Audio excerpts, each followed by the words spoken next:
जीवन ना तो अतीत में है ना ही कल में, जीवन तो बस इस पल में है। जब तलक है जिंदगी फुर्सत न होगी काम से, जब तलक है जिंदगी फुर्सत न होगी काम से। एक दिन ऐसा निकालो प्रेम कर लो भगवान से।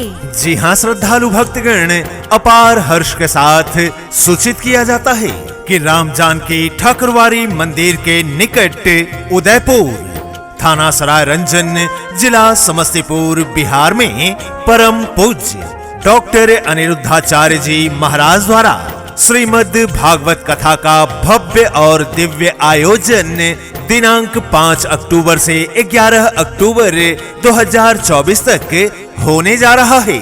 समय दिन के 1 बजे से 4 बजे तक, जिसके आयोजक हैं अमन कुमार झा, सुपुत्र श्री मुकुंद झा।